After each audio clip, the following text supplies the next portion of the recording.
تو گویا کہ پہلا وظیفہ جو سرکار دو عالم صلی اللہ علیہ وسلم کا تھا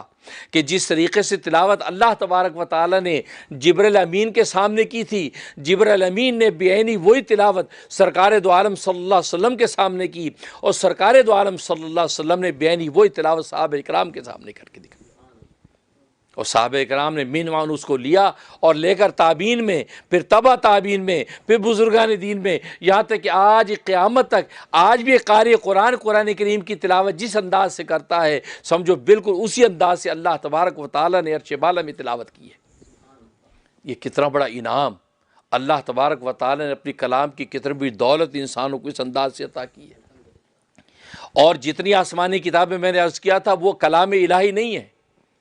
ان کو مجازی معنی میں کلام کہتے ہیں کہ اللہ کا کلام ہے، اس لیے کہ کلام کی ڈیفینیشن کیا، ما یتکلم بھی، کلام اس کو کہتے ہیں کہ جس پر متکلم بات کر رہا ہے، کلام کر رہا ہے اپنی زبان سے۔ اللہ تبارک و تعالیٰ نے کسی آسمانی کتاب کی تلاوت اپنی زبان سے نہیں کی ہے۔ تورات اللہ تبارک و تعالیٰ نے تختیوں پر الواح کے اوپر لکھوا کے موسیٰ علیہ السلام کے حوالے کر دی، اللہ تبارک و تعالیٰ نے اپنی زبان مبارک سے اس پر تلاوت نہیں فرمایا۔ اور آپ جانتے ہیں کہ لکھے ہوئے کلام کو بھی تو کلام معنی مجازی معنی میں کہہ دیا جاتا ہے کہ فلاں کا کلام ہے، حالانکہ وہ لکھا ہوا ہے۔ اسی طرح کی انجیل اللہ تبارک و تعالی اس کے مضامین عیسیٰ علیہ السلام کے قلب منور پر اتار دیے، عیسیٰ علیہ السلام نے اپنے الفاظ کے اندر اس کو ادا کر دیا، لیکن اللہ تبارک و تعالی نے اس پر کلام نہیں فرمایا۔ زبور کی جو دعائیں نازل کی، جو مناجات نازل کی، وہ بھی اللہ تبارک و تعالی نے حضرت داؤد علیہ السلام پر اس کے مضامین کی حقیقت اتار دی، اور حضرت داؤد علیہ السلام نے اپنے الفاظ میں اس کو بیان کر دیا۔ لیکن واحد قرآن کریم وہ اللہ تبارک و تعالیٰ کا کلام ہے جو حقیقی معنی میں اللہ کا کلام ہے، کہ اللہ تبارک و تعالیٰ نے باقاعدہ اس کلام کی تلاوت کی۔ اور احادیث میں آتا ہے کہ اللہ تبارک و تعالیٰ نے سب سے پہلے سورہ یاسین اور سورہ طٰہٰ تلاوت کی۔ سورہ یاسین اور سورہ طٰہٰ عالم ملاکوتی کے اندر تلاوت کیا، اور اللہ تبارک و تعالیٰ کی زبان مبارک ہو اور اللہ ہی کا کلام ہو، اس کی عظمت اور ہیبت کا عالم کیا ہوگا۔ احادیث میں آتا ہے کہ عالم ملاکوتی بے ہوش ہو گیا، مدوش ہو گیا، اس کلام کی سننے کی تاب نہیں لا سکا۔ اس آواز کے اندر وہ ہیبت تھی، وہ عظمت تھی، وہ چاشنی، اور وہ اس کے اندر رعنائی اور حسن و جمال تھا کہ ملائکہ اس کی تاب نہیں لا سکے۔ جو نورانی مخلوق ہے، جو ہر وقت اللہ تبارک و تعالیٰ کی حضوری کے مقام میں ہے، جب تلاوت مکمل ہوگی، خود قرآن کریم میں آیات موجود ہیں، تلاوت مکمل ہوگی تو فرشتوں کو جب ہوش آیا، اور حدیث میں آتا ہے سب سے پہلے حضرت جبرائیل علیہ السلام کو ہوش آیا، تو سب ملائکہ نے پوچھا کہ ماذا قال ربک، رب نے کیا کہا، یہ جو تلاوت رب کیا کہہ رہا ہے۔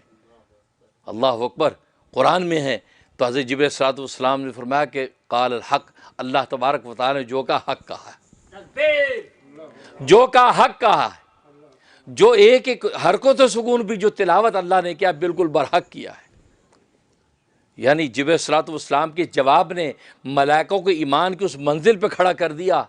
کہ جس پہ آج ہمیں بھی کھڑا ہو جانا چاہیے، کہ قرآن کریم میں جو بات کہہ دی گئی ہے حق کہہ دی۔ That's it. ہماری عقل کیا ہوتی ہے، ہماری سائنس ٹیکنالوجی کیا ہوتی ہے، ہماری مادی طاقتیں کیا ہوتی ہیں، ہماری سوچ فکر اوپینین کیا ہوتا ہے، نتھنگ ہے سب کچھ اللہ تبارک و تعالی جو قرآن میں کہہ رہا ہے بالکل حق کہہ رہا ہے۔ بھلے ہماری عقل اس کو قبول نہ کر پائے، بھلے آج کی مادی دنیا اور سائنس اور ٹیکنالوجی اس کا انکار کر دے، وہ کرتی پھرے، اس لیے کہ میرے رب نے جو کہا بالکل حق کہا ہے۔ بس اس درجے کا جب ایمان قرآن پہ مومن کا آ جائے تو اب قرآن پہ اپنے سینے میں سے انوارات نکال کے نچھاور کرتا ہے، ایسے نہیں دیتا۔ ورنہ یہ قرآن کریم کے آیات کا حسن ہے، یہ پردہ نشین عورتوں کی طرح اپنے حسن جمال کو چھپا کے بیٹھی ہیں، لیکن جب اپنا دل و جان اس قرآن کو جب دیتا ہے تو پھر وہ بھی اپنے حجابات کھول دیتا ہے، اپنے انوارات اس کو دکھا دیتا ہے۔ لکھا ہے کہ ایک شخص بڑھاپے کا زمانہ، بوڑھا ہو گیا ہے، اب اس کو احساس ہوا کہ یار میں نے قرآن تو پڑھا ہی نہیں، اب زبان موٹی ہو گئی، عقل کام نہیں کرتی، قرآن سیکھا نہیں جاتا، کیا کروں؟ بڑی تڑپ ہے کہ میں اللہ کے سامنے جانے والا ہوں، اللہ کے سامنے شرمندہ ہو جاؤں گا، اللہ کا کلام میں اچھا نہیں پڑھ سکا، اللہ کے کلام کو میں نہ سیکھ سکا، انگریزی تو انگریزوں کی طرح میں نے سیکھی، گوروں کی طرح انگریزی بولنے کی میں نے پریکٹس ہے کی، کوشش کی کہ میں ایسی انگریزی بولوں کہ گورے سمجھے کہ واقعی کمال کر دیا، واہ واہ کیا ایکسنٹ ہے بھائی، کمال ایکسنٹ آپ کا۔ اس پر تو میں نے محنت کی، ساری زبانوں پہ آج ہم محنتیں کرتے نظر آتے ہیں، اگر محنت نہیں تو اللہ کے کلام پر محنت نہیں ہے۔ اللہ کے کلام کو جیسے اللہ نے کو کلام تلاوت کیا تھا اور آج ہم تک پہنچا، اس طرح پڑھنے کی ہم نے محنت ہی نہیں کی۔ اس بڑے عمر کے اندر اس بڑے میاں کو یہ احساس، تکلیف، کیا کروں؟ اسے ایک حل یہ کیا نکالا، قرآن کریم کھول کے بیٹھ جاتا اور ایک آیت کے اوپر انگلی پھیرتا، اور انگلی جب آیت پہ رکتی، جہاں دائرہ لکھا ہوتا ہے وہاں نمبر آیت کا، وہاں تو انگلی کرتا اور کہتے اللہ میاں، پنجابی میں کہتا اللہ میاں اے بھی حق ہے، اس کے بعد اگلی پہ انگلی پھیرتا اللہ میاں اے بھی حق ہے،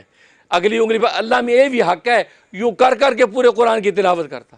زبان سے ایک بھی لفظ تلاوت نہیں کر پاتا کیونکہ پڑھا ہی کچھ نہیں،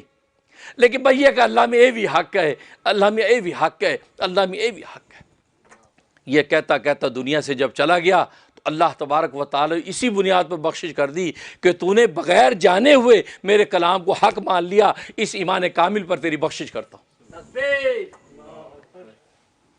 تو ملائکہ کو جبرائیل نے جو جواب دیا قرآن میں کہ اللہ نے جو کہا حق کہا، بس آج ہمارا یہ ایمان قرآن کے بارے میں ہو، قرآن نے یہ بات کہی ہے، بس کہ جی حق کہی۔ اپنے بچوں کے اندر بھی اس ایمان کو پختہ کرو کہ بیٹا یہ تحقیق کرنے کی تمہیں اجازت ہے کہ قرآن نے یہ کہا ہے یا نہیں، وہ آیت نکالنے کی تو یہ ریسرچ کرنے کی اجازت ہے، تم وہ نکال لو۔ آیت کس صورت میں؟ سورہ مائدہ میں کہا ہے، آیت نمبر 3 میں کہا ہے، آیت نمبر 3 پڑھ لو، اس کی ٹرانسلیشن دیکھ لو، پڑھ لو۔ جب ثابت ہو جائے کہ اللہ نے کہا ہے تو پھر بیٹا تمہیں وٹ اور وائی کی اجازت نہیں ہے، پھر کہو کہ اے بھی حق ہے، یعنی میرے اللہ نے کہا حق ہے، میری سائنس کیا کہتی ہے، میری ٹیکنالوجی کیا کہتی ہے، میرا دل دماغ کیا کہتا ہے، وہ کہتا پھرے اللہ تبارک و تعالیٰ کے کلام ہے اور اللہ نے یہ بات کہی ہے، بس حق ہے، میں اس پر ایمان لاتا ہوں۔ ویڈیو کے نیچے سبسکرائب کے بٹن پہ کلک کریں، بیل کے آئیکن پہ کلک کیجئے تاکہ ہر نئی ویڈیو کی نوٹیفیکیشن